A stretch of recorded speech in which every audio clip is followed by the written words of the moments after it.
Joe, âgé de 10 ans, habite aux îles Salomon. Il passait son temps à regarder la télévision et à faire des jeux vidéo avec ses amis, mais il n'était pas heureux.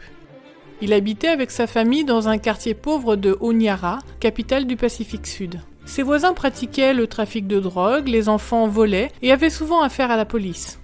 Sa maison servait souvent de lieu de rassemblement des garçons du voisinage.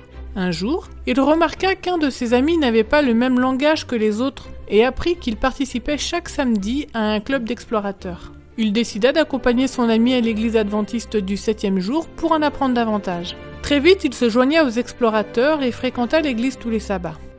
La division du Pacifique Sud organisa en Australie un camporé pour tous les explorateurs de cette division et Joe décida de s'y rendre avec les explorateurs de l'église. Il avait tellement envie d'y aller que sa mère travailla dur pour gagner son billet d'avion.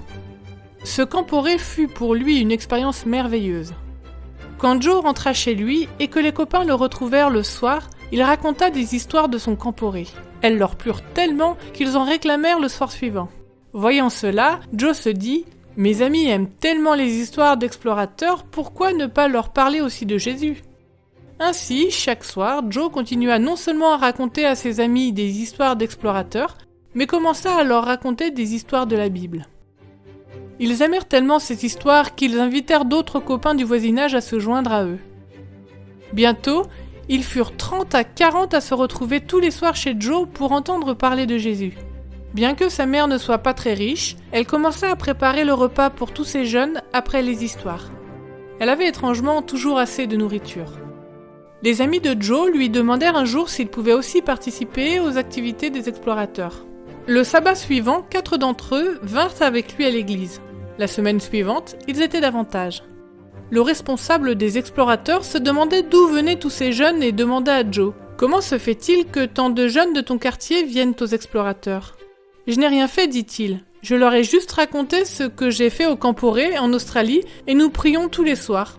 C'est tout. » Le responsable voulut voir par lui-même et se rendit aux réunions du soir chez Joe. Il fut éberlué de ce qu'il vit. Il dit même à la maman de Joe « On pourrait presque ouvrir une église dans ce quartier. » Il remarqua dans la maison de Joe une grande pièce non terminée et demanda s'il pouvait l'utiliser pour des services du sabbat matin. La maman accepta avec joie et le sabbat suivant, ils étaient plusieurs douzaines d'enfants du voisinage à se retrouver chez Joe pour le culte. Tous les responsables des explorateurs et leurs familles se joignirent à eux et apportèrent le repas pour tous. Quelque chose d'inattendu se produisit ainsi, à la grande joie de Joe. Sa maman demanda le baptême, puis ce fut son cousin de 20 ans et 3 de ses voisins explorateurs qui furent baptisés.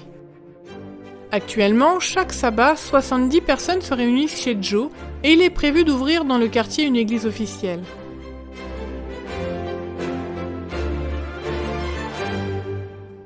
Joe a maintenant 13 ans. Il est resté simple, mais Dieu l'a sans aucun doute utilisé de façon puissante. Je suis petit, dit-il, mais par moi, Dieu a créé une église. Comme Joe, chacun peut, en parlant de Jésus à ses amis, à sa famille, être un instrument dans les mains de Dieu pour fonder une église.